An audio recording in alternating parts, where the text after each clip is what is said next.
Everybody's familiar with the story of the Israelites and the wall of Jericho, right? See, in our lives, we've got doors. No matter how big, no matter how small, they're there. There's doors that will always be there. The question is, how do we get out of the problems we're in today? Whether it's the smallest thing, whether it's something you said to somebody today at school, actually you didn't have school, whether it's something you said to your parents, whatever it is, or if it's a habit that you've not broken since 2010 first began.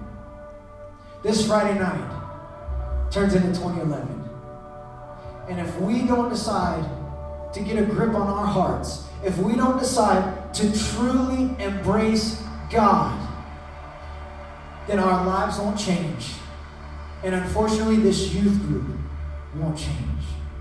My vision for 2011 is to see kids so passionate that each week this room is filled with new faces. I'm talking hundreds and hundreds of kids. Most youth groups in today's church world run between 10 and 15, max. So when I say to friends and family or whatever, I have a youth group, and we're actually about 50 people tonight, we only have about 30. But when I say to friends and family we have a youth group of 50, it's really, really something big. They're like, wow, 50. But see, this church, this room right here, can hold so many more than 50. If you're with me, say, oh yeah. Oh yeah. This room can hold so many more than 50. And your youth group here needs to grow. Amen. Your schools have more than 50 kids. I would hope it does. Your schools have thousands of kids. Next year in 2011, my vision is to do an outreach a month to minister to kids who need something more than just the life they're living. They need God. But first, it's got to start with those who are here in this room. We have got to come to a place of brokenness. We've got to come to a place of surrender. So back to Jericho here. See, they had doors. They had walls up, right? And the Israelites are trying to walk around this to get into the promised land. But there's no way through it. They've got to go through it. And also God had a plan because he knew that Jericho wasn't living right and he wanted it to crumble. So what did he do? He called Joseph to lead the Israelites around Jericho, this massive wall. And he says what? For the next 6 days, I want you and your army to walk around it one time. For the next 6 days, one time each day. So what does he do? He leads his army. And they begin to walk around the wall. And they chant. They blow their trumpets. They hold back. But they believe that something mighty is going to happen. Day one is over. What do? Day two, they walk around Jericho again.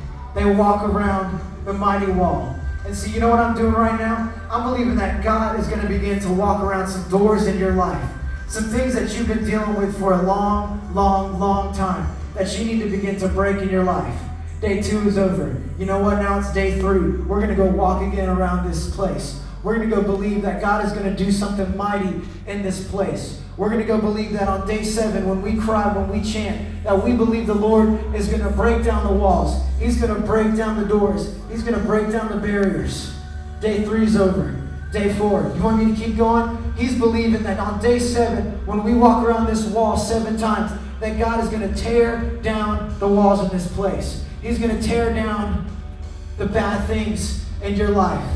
Day 4 is over. Day 5 is over. Day 5 is over. Day 6 is over. Now it's day 7. And on the 7th day it says to walk around the wall 7 times. But on the 7th time to stop and to cry out. To cry out. And God said, if you do that, walls are going to fall. Barriers are going to break. Your life, your struggles are going to come crashing down.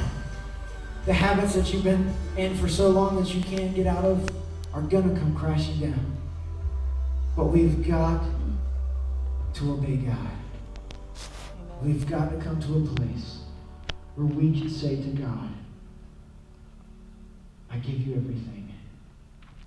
I give you everything, Jesus. Now, speak, Lord. I follow you. I want you guys to stand with me. I want you to close your eyes and begin to really dig deep in your hearts. And as I begin to talk, I want you to pray. I want you to say, God, I give you everything.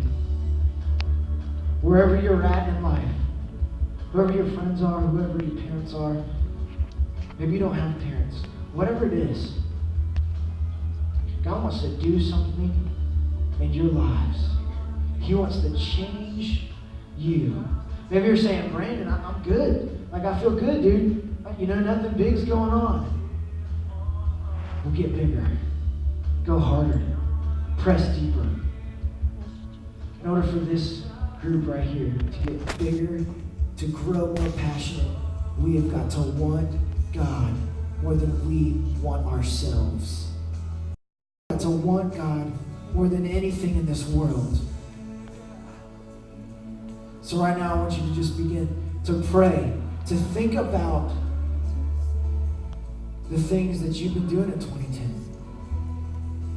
To think about every little circumstance that you could have passed up. Every single door that you should have shut a long time ago. I talked about this last week, shutting the doors. But I still believe tonight that there's some major doors that need to be shut. There's some major things that need to be broken down. And our lives need to be broken down. So if you just turn this up a little bit, I'm just going to open this up right now. And if you want more of God, and if you want those things that have been in your life to simply fade away, then I just want you to come up to the front.